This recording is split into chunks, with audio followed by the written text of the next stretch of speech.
biggest brain cells you've got in your body are in your stomach, and it's if something just feels off, then listen to it. Someone else said to me, it's like, oh, you'll be there again, don't worry. And I was like, you know what, I probably will. It's like doing your reps and sets, 100 kilo weight, you cannot pick it up, but if you start with your 10s and your 20s and build up over a couple of months, you'll be fine. What skills do you think you learnt from that to kind of bring you into your everyday or business life now? The main one, just been able to adapt to changing situation. One business tip that now in hindsight you would probably give someone to look and start or already has just recently started? Yeah, good question. My guest today is a serving Coldstream guard who's built one of the most talked about British clothing brands going, all while still in uniform. He's patriotic, high energy, a proper grafter and a geezer. Jacob Lockwood, welcome to Working On It. Yeah, good day, how you doing? Although that was slightly wrong. Is it? 7 days ago I had my last day in the military. Really? Yeah. So my date is 7 days old. Yeah. Right, they're getting the sack. Legally. But no, I mean, up until now, it has been all while I've been serving, yeah. But I've been on gardening leave for a couple of months. But yeah, no. It was weird, though, because on my last day was the 30th, right? Yeah. And on that day, we beat our best ever single sales record on a single day. And then we beat our previous best ever month on the same day. So that was like the universe saying, yeah, there's 2 records for you on your last day, off your pop. That's it. Right. Go on. Yeah. They're making sure you're okay. Yeah, that's brilliant. Yeah, what an achievement. I've got to jump into this. This has got to be my first question, Jacob. The handwritten letter. Yeah. This is brilliant. Yeah. I love it. So Tell me about that. Yeah, so I don't know. So I wrote a letter to the King last year, telling him what I'm getting up to, asking him if he could inspect one of my jackets, and I got a reply, and just basically very politely saying, you know, the King is very warmed to hear about your journey as you transition out the military, but it's not really something that we can do. And I was kind of like, okay, fair enough. And then previous guest yours, James Martin, says, well, why don't you just keep writing to him? So I have done for about 2.5 months now. And I get a reply every now and again. Yeah. And my letter this week, because I've now started writing to Princess Anne as well, because she came onto the stand at Royal Windsor Horse Show. And I looked after a horse for her on the King's coronation. So I rode her horse behind the Gold State coach and then dropped it off. She was obviously in the Abbey. She got on. I got off. She got on. It didn't happen the other way around. And so yeah, and then when she heard that I was at Royal Windsor Horse Show with my company, she came to see us. So I've started writing a letter to her as well. So this week, I invited them both to mine and Ruth's wedding this weekend. So we'll see if they turn up. Yeah, if they can fit me in the diary. You know, I love that. Because I also enjoy writing in my journal every day. So I've been doing it for years.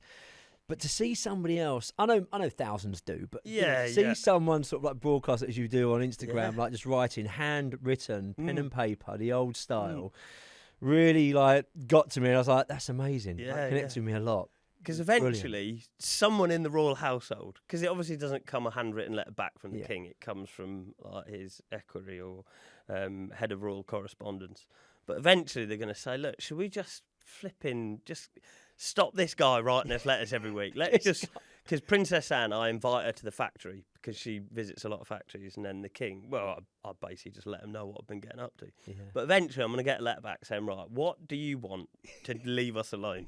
It's costing us a fortune in right, well, now you've asked, let's have a visit to the factory, let's get you tried on some of the kit, and maybe a tour around the palace or something. Brilliant. I absolutely love it. It's so good. I love it. So anyone that doesn't know you, tell me, who is Jacob Lockwood? Yeah, so, well, thought to be a career soldier in His Majesty or Her Majesty's Coldstream Guards when I started. Now His Majesty's Coldstream Guards. Born in West Yorkshire, brought up near Middlesbrough, matured to a fine taste in Sudbury and Suffolk, joined the military in the anti-tank platoon, so we fire javelin missiles against tanks, obviously, and so this business is actually my second business. My first one was something called the lock harness, which was, imagine like an adult-sized baby carrier for soldiers to carry injured soldiers out of areas, but without having a massive detriment to the rest of the team, i.e. sort of taking 4 people or 2 people to carry a casualty out. I need 1. So that's kind of where I got my understanding of like the design process and all that sort of stuff. I still hold that pattern. If you want to buy one, let me know. So I knew that design side of stuff, and equally I've got like 12 tailor-made suits at home. So that kind of, the eye for design and detail just fed nicely into this, and also been able to put up with Army life. It's quite handy for the life of an entrepreneur. Yes. Been able to embrace that suck every day. So yeah, and you know, I've got a passion for horses. My life goal is to get to something called the Burley International Horse Trials. Quite a lofty goal, but you know what? You got to aim for something, didn't you? Yeah, that's it. I don't know if you know him, but there was a guy, Will Polston. Yes, I do, yeah. So he wrote the book, went to one of his dinners. Yeah, he wrote the book, didn't he? Right. North Star Thinking. Right. Great book. Right, I haven't read that. I've not long finished it. I'll have to add it onto my list. It's definitely worth it. I think you'll resonate with a lot of it because of what he talks about, goals, aspirations and so on. But he says that your North Star should be like emptying the sea with a soup spoon. Right, yeah. So it's so big that it's almost impossible, but it keeps you driving towards it. That is bloody brilliant, isn't it? So that's yours. Yeah. And also to knock Ralph Lauren off their top spot in the sort of fashion industry. Oh, you're not far from that, surely. You know, and I remember I used to talk about another couple of other companies. I sort of say that like Lockwood is, if you almost got your Through Dark and Holland Cooper, and them 2 companies had an illegitimate, very patriotic love child, that is what Lockwood is. And I used to think, well, that's my target. And I thought, well, you know, maybe that's thinking a bit too small. Like, maybe it needs to be, you know, I'm going after a Ralph Lauren. And I mean, he obviously talks about how he designs clothes for, you know, how he finds females attractive and, you know, just sort of loungewear and like simple stuff. And that's basically what we're doing on the back of a really good coat design. But it's like, that should be where I'm aiming. Not in the 10s, 100s. You know, I said to someone who's potentially going to be coming in to act as an advisor for me, I was like, we are, like, make no bones about it, we are building a unicorn, which obviously the definition of that is a privately owned company valued over £1 billion. And I think we'll bloody do it, to be honest. Yeah. I think so, because you're surrounding yourself with the right people. I'm only going from what you know on Instagram, and also I know a few people that you're with.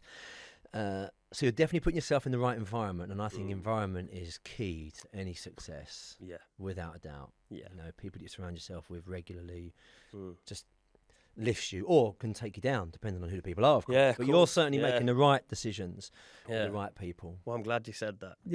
But it is that, isn't it? It's you know, I mean, 6 months ago, I got offered what was like the offer of a lifetime. You know, for me, it could have catapulted us forward a big amount of money. He also wanted a massive chunk of my backside for the you know, for it.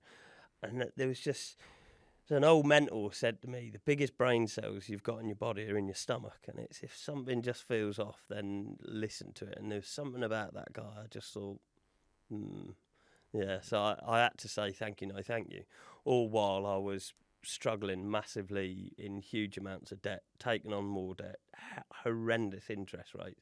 But that guy knew that, and he just thought, right, he could see what the company was going to turn into, and he thought, right, you know, the sharks were circling, and I had to just bloody get back in my little canoe and keep on rowing, basically. And thankfully now I've found the right people that not a single thing any of these people have said has given me any sniff of anything untoward. So we'll be all right. Definitely, yeah, definitely.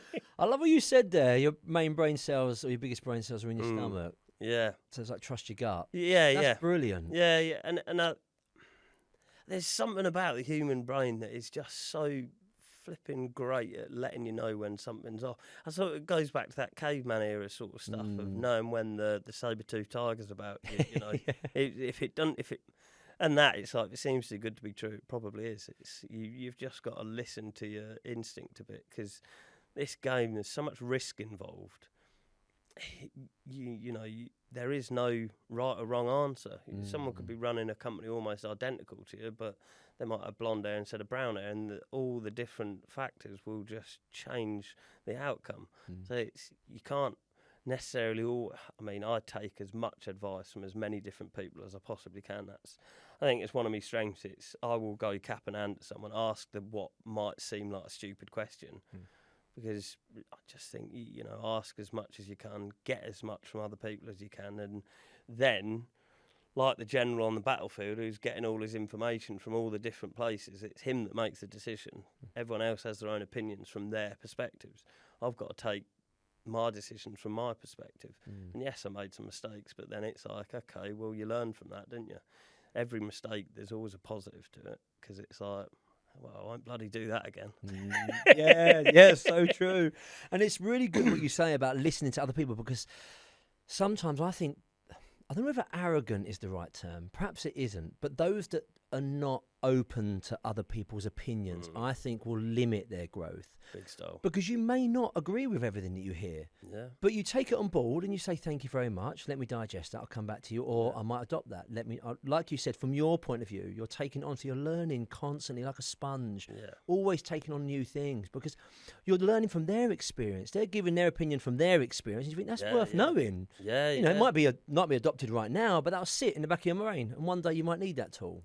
Yeah, great. And you see, there's something that's springing to mind right now. He's like, no, I know what I'm doing with my business. And I'm like, look, I'm just giving you my advice, and it's funny that same advice is coming from multiple other areas. So maybe you need to look at it. Yeah. And it's, there's so many people that just hold themselves back, and it's frustrating, isn't it? But that is what it is. Yeah, definitely. At the end of the day. So 16 years? Yeah. So almost to the week? Yeah. Yeah, almost to the week, yeah. So I've sort of been about the place. That sounds daft. But so I did a stint with the Household Cavalry. Okay. So when I was like, I'm 2 minutes away, I knew exactly where this building was, because I used to deliver food here when I was Deliveroo riding. Okay. Yeah. Deliveroo as well. Yeah. So I was from 2020 to 23. I was at Hyde Park Barracks, just over the way. Oh, I know. And so I was working there with Household Cavalry. It's how I met Princess Anne. And so I'd sort of work throughout the day, riding the horses, and then I'd be moonlighting doing Deliveroo of an evening to help pay back some of the debt I'd accrued doing my first business. Brilliant. And I sort of joined, because basically my mum had kicked me out of the house when I was 16. She found out I was selling bits that I shouldn't have been, and she basically gave me an ultimatum. Right, you go to live with your gran, and you agree you can have 2 weeks. Or you don't agree, and your brothers are going to put you in the car, and they'll take you there anyway. So I agreed, had me 2 weeks, and went up to just outside of Leeds to live with my gran. And basically, I was just sat around doing window cleaning, glass collecting, flyer drops, just anything I could do to make a bit of cash. And I just got bored, and I thought, you know what? Got the train into Leeds, walked into the recruiting office. There was a Coldstream Guards recruiter, which I didn't really understand what that meant at the time. And I said, I want to join the army. He says, what regiment, son? I says, the infantry regiment. He's like, yes, but what regiment? I was like, the infantry regiment. He's like, right, we've got a look at life course. We're going to pay your travel. We'll pay your accommodation. We'll pay your food. And it's with the infantry regiment by the Coldstream Guards. So I got a train ticket, 20-man room down in Purbright, army food, and I was absolutely sold. Because for me, it was like, all these strong male role models. I grew up in a single-parent household, and I was like, this is bloody brilliant. And we get to play with guns and travel the world. Play with guns. Yeah. Operate them safely. Probably, yeah. And that was it, really. I then got to battalion, And they say like the anti-tanks and the mortars are like the problem childs of battalion. And I did 8 months in a normal rifle company, so just a normal standard soldier. And the cadres would come and ask, I want to join the machine guns, be in the corps of drums so I can play music. And they were like, no, they don't want you, but we've got someone, you'll fit in really nice. And I got dropped at the office door of the anti-tank platoon. That was sort of 15 years ago. Yeah. Brilliant. Yeah. So what skills do you think you learnt from that to kind of bring you into your everyday or business life now? There must be plenty. Oh God, yeah. The main one, yeah. When people ask me questions similar to that, I say it's just been able to adapt to the changing situation, because it's, you know, in the anti-tanks especially and other support company elements, you're working in small teams, a lot of the time at reach, so quite disjointed, a couple of kilometres from other bodies of troops for support and stuff. So it's, you know, if something sort of goes wrong, you've got to be able to deal with it on the hoof. And that, so we say when we go on a promotion course, I'd call them first few days the shock of capture, which is actually a reference to when people are like sort of kidnapped or taken hostage overseas. The shock of capture, I'd say them first couple of days. You don't really know what's going on. You're with all new people.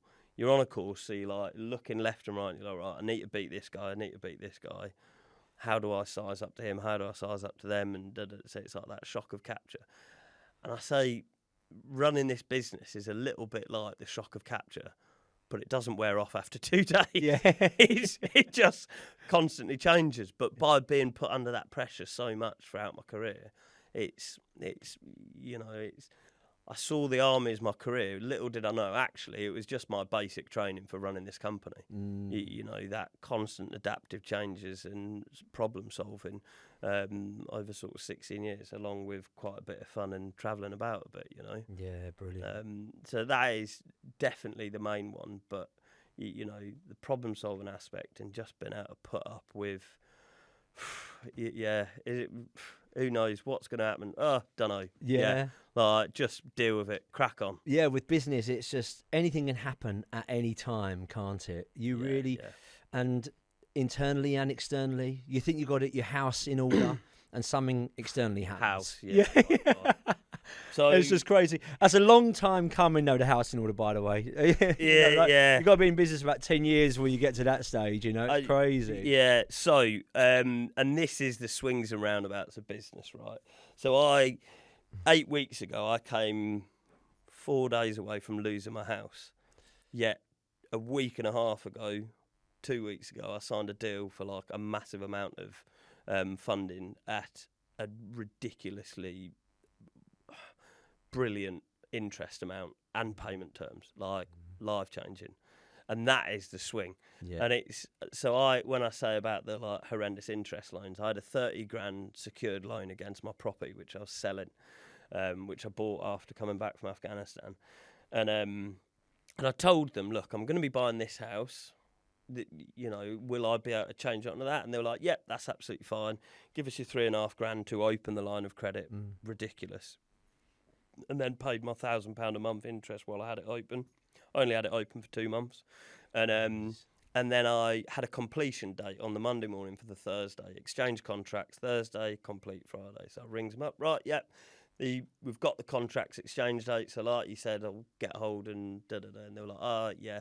So we'll have to close down the loan facility. And I was like, what do you mean? They were like, there's not enough equity in the new house. I was like, yeah, but you said that was fine before. They were like, yeah, but there's not enough equity in the new house, so you need to close down the loan facility. I was like, well, I don't have 30 grand, because I had 2 of my biggest shows coming up the week after where that money was going to come in from, and it would have done. And I says, well, I haven't got the money, so what are we going to do? They were like, well, we'll just take it out of the equity in your house, so that's fine. I was like, that's my deposit money. Yeah. They were like, that's not really our problem. So I was sat there with 4 days with 30 grand to pull from somewhere, and that was probably the toughest 4 days of my life.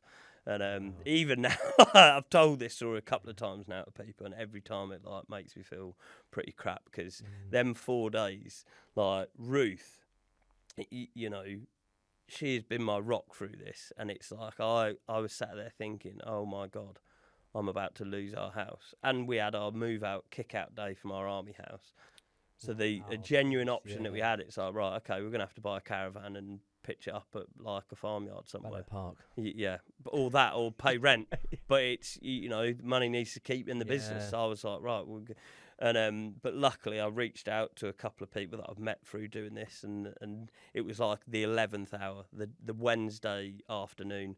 I managed to secure a loan for 30 grand, 47 grand repayable over 12 months, and then they pulled that out from under me. And I was like, right, tomorrow the deadline hits and I'm going to lose my house. And I basically just sent a bit of a Hail Mary to someone, and two people. And both of them come through, just said, look, send me bank details. One of them said to me, I'll never forget this. He says, Jacob, he didn't reply for quite a few hours, and I was like, oh God, I've not long known this person, and I've had to say this to him, and that's it, I've ruined it. And I thought, I've got a bloody brilliant guy. Anyway, he then rings me a couple hours later, and he says, Jacob, that feeling you've got right now at 30 grand is exactly the same at 3 million. I've been there plenty of times before. Don't worry about it. I'm going to help you out. And I was in such shock. I actually slept for the first time in months that night properly. That's the thing, isn't it? And then fast forward, and we've just got this massive funding. We're going to have everything in stock for the first time in September, and I'm not paying all my bloody profits to the bank. And now the VAT man that we've hit that threshold. Yeah, it's a wild old ride. That is an amazing story. I mean, I think, would you say it's probably fair to say that in the last 10 weeks you've been to hell and back a couple of times by the sound of it? Yeah. But now you've come out the other end, and things are looking brilliant. And it's but that's business. Yeah, that could be business. And someone else said to me, it's like, oh, you'll be there again, don't worry. And I was like, you know what, I probably will, but at least now I'll. It's like doing your reps and sets. That 100 kilo weight, you cannot pick it up. But if you start with your 10s and your 20s and build up over a couple of months, you'll be fine. And that is all it is. Because next time, I know I'm going to have a better team around me, better systems, better decision making capabilities. So I won't get myself into them holes. But I got myself into that hole because I was like, the business will keep growing by hook or by crook, going multiple days just with basically just sacrificing all myself. I mean, someone said to me, you need to buy yourself some new jeans. And I was like, well, yeah, but I ain't got the money. It's like, you've got money to buy yourself some bloody jeans. I mean, I had boxes with holes in them. Like, genuinely, I've only just a couple of weeks ago went and bought myself some new boxing socks. I finally got the breathing room to keep money. Like, we've got the funding in the business, so actually I can spend some of my own wage, not just because every month my wage, all my bills would go out. The rest of it, I'd just put it into the business and be like, right, what are we getting next? How are we growing? What are we doing? What shows can we be doing? Where can we be getting to? What marketing can we do? And it's it's paid off because we grew. So I started in the September, but registered January last year, and we did 1,000. You started September 2024. Yeah. That was when our first sales were. We did September, October, November, December, and then registered in the January. And the first year we did 1,000% year-on-year growth, and I think we might be able to do it second year in, which that is just unreasonable determination to just keep pushing and growing. And then year 3, that'll probably be quite unrealistic. Slow it up a bit. We'll slow it down a little bit and just consolidate a bit. But I think if I can hit that in the first 2 years, which is very, very possible, of that sort of massive order I put in, one of the products lines is over 70% sold, and we've not even got them yet. They started cutting this morning in Oldbury. Well, I went on your website when we first connected, and I looked at it. I tried ordering a couple of items, and they were out of stock. Yeah, but now you can. Everything. But then I saw your video saying that now you get. So I was a bit too eager. I was like, I better buy some stuff. And then but you did put out a video saying that they're now in stock. So I was too eager, but thankfully I think I've got one personally delivered. You have, from the main man himself. It's just out there, and it's. I did a video on Wednesday before going to the Scottish Game Fair, and I said, if this was meat, this would be the freshest meat you can possibly get. Picked it up from the factory on the Wednesday, having sat there for a few hours while they were just finishing that order. Took it to Scotland, and that was it. They were straight off the factory, and that's the difference with us. you know, the stuff's been made here. And, you know, I've got friends that are doing brands that are made overseas. And it's, you know, one of them recently had an order delayed and there was nothing he could really do about it. Whereas if they start delaying on me, I'll go knock on the factory, like, all right, what's going on here? Like, come on, let's get moving. But it's also, I've shown my commitment to them by basically selling my house up, leaving the military and moving within 6 miles. So I don't think he'll ever delay me because he'll be like, right, we've got to sort this guy out. He's given up everything. He writes letters to the king every single Monday. He'll be knocking on our door at 6 a.m. Well, that actually was going to be one of my questions, because it was going to say, obviously business, cash flow is one of the main things, isn't it? Yeah. Can really damage a business. I did not understand that last year either. My God, do I understand it now. See, so just on that, so one of the things when you mentioned about you got advice that this will happen to you again, I've, in my time, done a fair few marathons. I've done quite a lot. And part of them, have you ever run marathon or long distance running or anything long distance endurance? Yes, I'm sure you have. Because I made a stupid bet in a pub one night that you don't need to train for a marathon and I could run a marathon tomorrow. So I did. I ran the distance of a marathon. Yeah. It did not turn out well. I did do it though. So part of it is you have about a sort of like a 10, 12 week training program. And then towards sort of the last 5, 6 weeks, the miles start to get really long. You're out for 18, 20 miles pretty much nearly every single week trying to build that endurance. And then on a day you do it. So what happens the first time I done a marathon, it was hell. It was the most worst thing I've ever experienced in my life.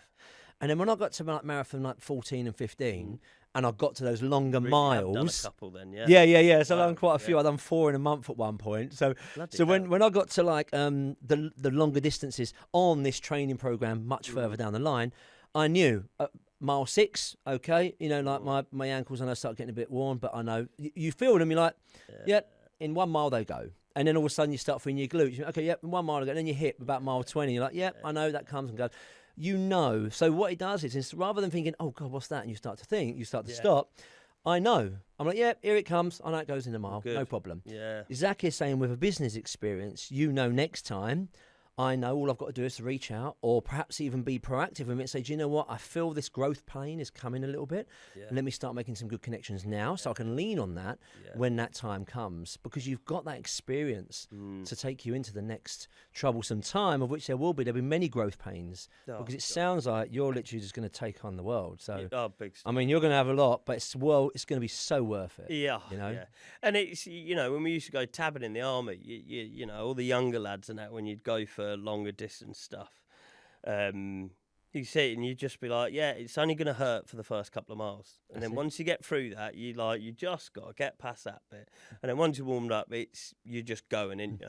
And it's when you're doing the real long distance stuff, you're like, right, as long as I keep fueling, it's only this that's going to stop me. That's it. And it's exactly the same, because I did try do special forces selection at one point, so I spent 6 months. I wasn't good enough.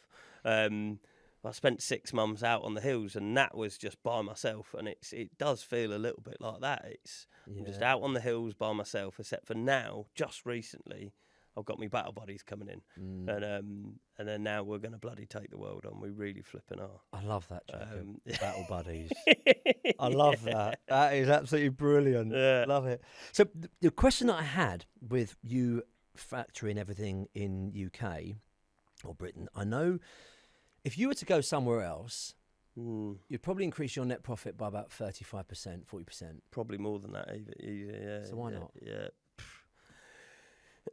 So I say, right, I signed on the dotted line to Her Majesty, made my oath of allegiance to this country in service in an armed role. And I sort of say now, it's, you know, you only need to put on bloody the GB News for a couple of minutes, or ITV or BBC or whatever, and it's like the economy is not doing great. And I think it's, you know, I said I've left my armed service when I said I would do a full career early. So now it's my services to this country in a different role. It's service to our economy. And I think it's, okay, you know, the bottom line numbers aren't anywhere near what they would be if I was making overseas in China. But then all that money's going overseas. It's, you know, this August, well, they've had to start early because they've realised it's probably going to take them a bit longer. But the whole month of August, the factory that I use is only making our stuff. Oh, So think about that. That's brilliant. a whole month. There's 35 staff there. So that's 35 NI contributions, weekly shops, energy bills getting paid, going out to restaurants. That's 35 members of input into the economy that I've done. And I've done that in 2 years. Brilliant. And it's like, imagine what I could be doing in 10 years. Like, I literally, in Houghton Street, where it is, there's just after the last budget, the factory opposite just literally shut up shop the next week. The place next door, they shut a couple of months back. Sorry, the place down the road, but opposite on the other side, that's been up to let basically since I've been going there. And I say to my manufacturer, I'm like, look, Pav, get ready, mate, because in a couple of years, you're going to have to be out expanding into them factories, or I'm going to buy them factories and rent them out to you. I was like, this street, Houghton Street, is going to get known within the next decade as a beating heart of British manufacturing, and I can see it. You know, I can see it in the bloody future. We have grown this quickly because people are seeing it and they're like, bloody, finally, someone is flipping standing up for our manufacturers, because it would be easy. I see it all, country and country, something and something country, someone and whoever, bloody whatever clothing brand, and it's all with Union Jacks all over it, and it absolutely salts my onions is probably the politest way of putting it. But it really does annoy me, and it's like, how dare you use this country's name in vain like that? It's like, if you're going to manufacture overseas, fine. I've got no bother with that, because I get it, but it's, don't try to pretend to be something you're not, and don't try and use our flag in vain. And it's, for me, it's, I've got my life goal of getting to Burley, and I need to fund that, and I want to have a nice place in the countryside with me cows and me pigs and me chickens. So it's, I don't need to do masses to do that. But equally, now I've been able to broaden my thinking. Like, these last couple of weeks, I've been like, right, you know what? We're flipping going to do it. We're building a unicorn. And it's how much, like, I'd love to be able to one day be able to say, look, I've made a 0.0 something % input into our economy. And I think we could probably do more than that. And I think everyone should be striving to do that. Like, right, what, at the end of each week, at the end of each month, or whatever, you do your management accounts, right? How much in them numbers has been in this country? How much is boosting our economy? Because it's all well and good everyone saying, oh, well, it's the government's fault. It's the government's fault. Yes, they're a bunch of plonkers for the most part, but it's down to all of us here, everyone. And it's like, when people say, oh, thank you for your service in the military, it's like, well, what about the binman? What about the postman? What about the doctors? What about the nurses? What about the milkman? What about the farmer? We're a united kingdom. It's like a team. Flipping hell, Harry Kane, he's flipping an absolute blinder at the minute, but he wouldn't be there without all the midfielders and the defenders. Do you know what I mean? He would not be able to do that. Yes, he's a star player, but it's, as you could probably say, our surgeons, our fighter pilots, our SAS are our star players. They're our strikers. But you need the postman as well.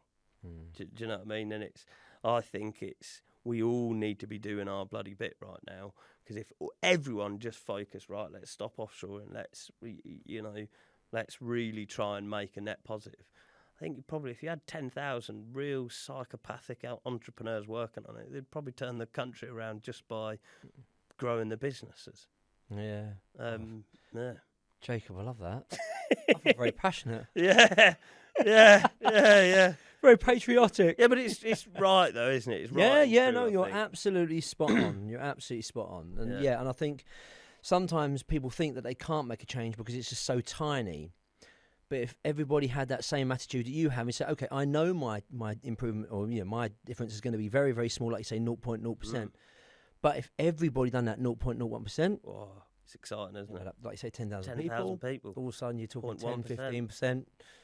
Collectively. It's amazing. Yeah, it's wild, isn't it? Yeah. And I think, I try as much as I possibly can without sounding like a bloody patriotic lunatic on my social media. I beat the drum.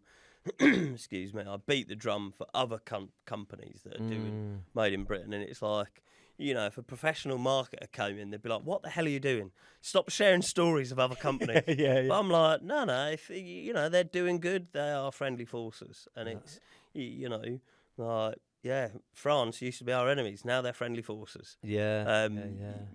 As on the battlefield. In business, for me, it's if they're doing, unless they come up with Peterson smocks and their logos are flipping Beefeater instead of a guardsman, probably wouldn't share their stuff. Yeah, that's right. But yeah, a Beefeater, that sounds like something that could be coming soon. Staines country. That's it. Yeah, I want a credit on that one. So why smocks then? What made you go down that route to begin with? I know you've gone to other things, gilets and polo shirts, but why start off there? Yeah, I made a rod for my own back calling it Lockwood Smocks, I think, because, I literally had it at the last event. We had 3 people come in, start looking around in the light. Where are the socks then? And I'm like, for God's sake. I don't know. Yeah. That's how you spot a dyslexic. Okay, I'm like, I didn't get that. But yeah, so smocks. So basically, a smock is a military jacket. It's a military coat. First coined back in World War II as like a heavyweight canvas jacket, basically. So most people think of a smock like a 3/4 zip waterproof jacket, but in the military, you say a smock, it's just a waterproof coat, highly functional, lots of big pockets, and the waterproof kit that you get issued, surprise, surprise, it's not the greatest. It's bought on a government budget at mass, manufactured overseas. So a lot of soldiers buy their own wet kit, as we call it, which is actually to keep you dry. But and like I said to you before, I knew I've got all the design aspect, designing me suits, understanding the process of going through and patenting and designing and manufacturing. And I just thought, you know what, I'm sick to death of getting bloody cold and wet. Why don't I just do it myself? So I was like, yeah, you know what, that's not actually a bad idea. How much is that going to cost? Right, you need to do this. You need a tech pack. How do you get a tech pack? How do you do this? How do you do that? How do you source fabrics? But I didn't expect it to turn into what it has so quickly. So I thought, right, well, I'll just bubble along with this. I might be able to make something to keep me going once I leave the army in 6 years or 8 years back then when I started. So I was like, right, well, I'll only use British fabrics. I'll only use British factories. And someone stupidly said to me near the beginning, you'll never make it work doing it like that. And I was like, well, bloody watch me, pal. So, it was fuel all to spur on, yeah. didn't it, really? Oh, to God, kick yeah. on. So that it all started with this waterproof military jacket. And I put a video of me up with a jet washer, hosing myself down, unzipping it, taking it off, and I was bone dry underneath. And there's the market leader in the military waterproof kit market at the moment. It's kind of accepted. After 6 months, doesn't really keep you dry anymore. And then every sort of year or 2 years, they bring out a new version of it. Then everyone buys a new one, and then everyone still thinks they're amazing. But I put that video out, and all 50, apart from 2 smalls, sold on pre-order. So I was like, bloody hell, brilliant, I've got something here. And then someone right in the early days, he got that from the first batch. He's like, I'd love one of these in green. I says, yeah, I will eventually do it in a couple of years or something. He's like, oh, no. He's like, can you just do me a one-off? I was like, yeah, but it doesn't quite work like that. It costs quite a bit of money. I was like, just to have a sample done, it'd probably be over 500 quid. And he's like, well, send me your bank details. I'll send you 500 quid. And I was like, wait, what? That was easy. He's like, yeah, I want one. Yeah. I was like, right, okay. Just give me a bit of time. So I was like, right, let's pull some money from somewhere. Woo! Yeah. Right, let's go. Made an order, restocked my Breckons. They sold again. Got a small order of what is called the Churchill, which is a green one. Arnhem, because it was the 80th anniversary of the D-Day, jumps into Arnhem. That's a maroon colour. And then one called the Hersley, so it's like a blue one.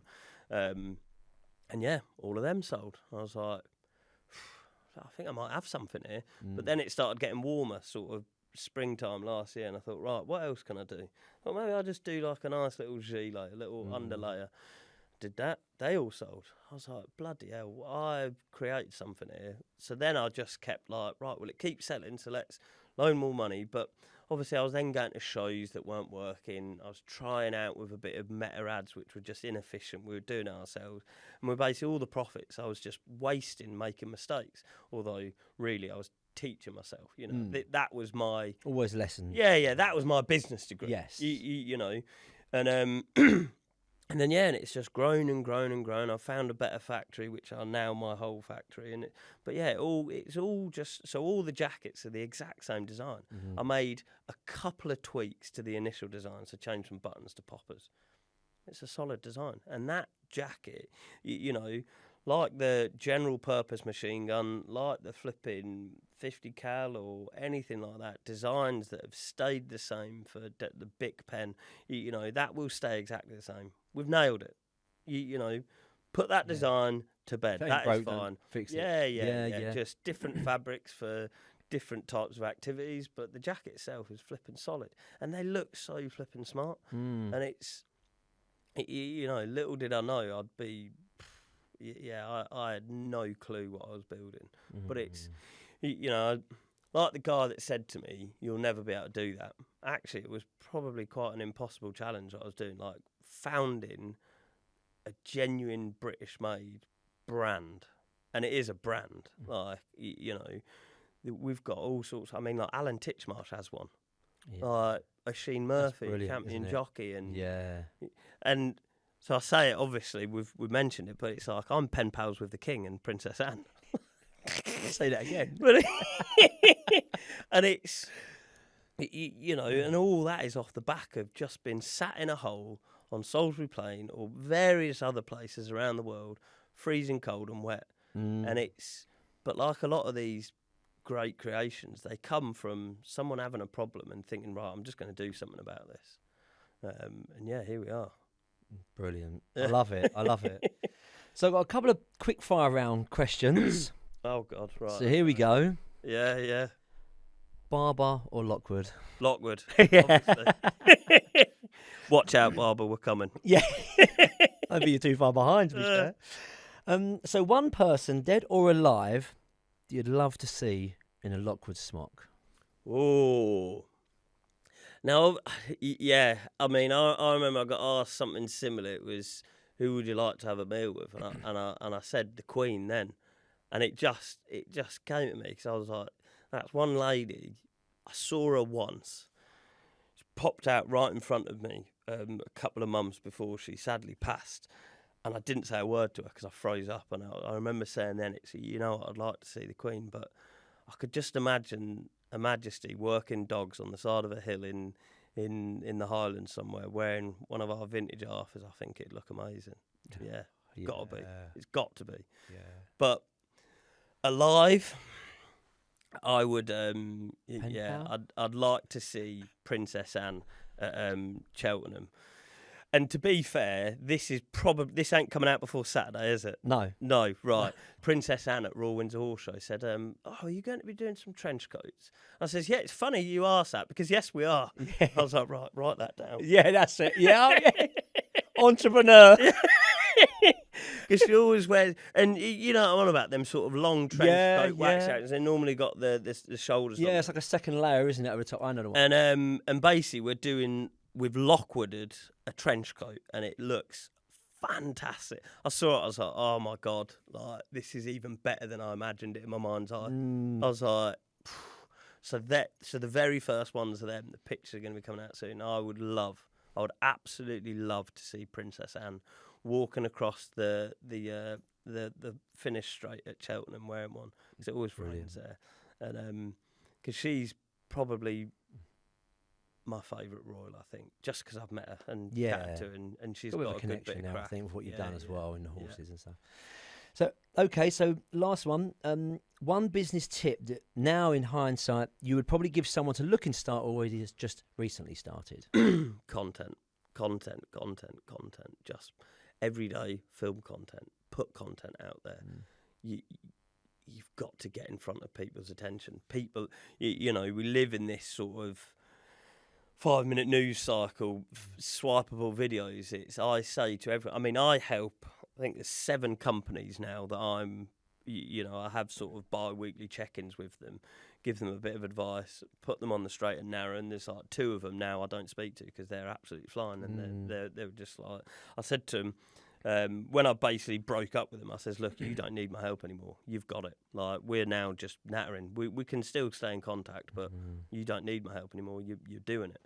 And it's content. And it's not highly polished stuff, but like real stuff like this, real conversations. Like I do my Wednesday waffle because it's people want to see the realness behind it. Like the weeks when I was almost losing my house and getting mortgage offers declined. Like, my God, like that wins people's hearts because it's like real. And that's what people want nowadays in this emerging world of AI where they think they're getting lied to. Well, sorry, AI is already here. It's everywhere. Yeah. You just don't realise it. But the content side of it, it's starting to, they're seeing these really like almost perfect videos of models wearing stuff and they're like, swipe. That's fake. right. Yeah. They want the hiccups and literally just did it then. I've got a bit of where I go, and it's, I could cut that out, but I think it almost keeps it authentic. Oh, no, you've got to keep it. The authenticity, I think, is what people relate to. Yeah. Because it's almost like if it's too finely polished, then they can't relate to it. You think, well, okay, well, he's so or she's so far ahead, miles from where I am. Yeah. But to have that connection of that real, authenticity, I think that's what people really connect to. Oh, big stuff. Yeah, that's a good tip, actually. That is a good tip. So, just one last one is, what's your why? What's my why? Yeah, good question. It was to fund my life goal of getting to Burley. But I think now it genuinely is. Now I see the people in that factory. And there's, like I was speaking to Pav last week, he's just had a couple of new staff and he's started making more room within the factory because he's hired more staff. And my why is to fill up Houghton Street, all them factories. And, I went to a silk mill a couple of weeks back and I said to him, I was like, so what are your MOQs then? Is it 500? Would you be able to do me 500 metres? And they were like, well, we normally do 50s and 60 metres. I was like, really? They were like, yeah, there's just not the volume there anymore. And I'm like, my why is to flip and have these factories that I'm starting to work with booming. We used to make things and it's like British made used to mean something. And flipping out, we've still got Rolls Royce and Bentley and McLaren here and Morgan. It's, we used to have Barber all fully here. And for me, I want Britain to be known again as an absolute flipping, the standard of outerwear manufacturing again, because it used to be. It's not anymore. Yeah. Brilliant. Well, Jacob, thank you so much for coming on.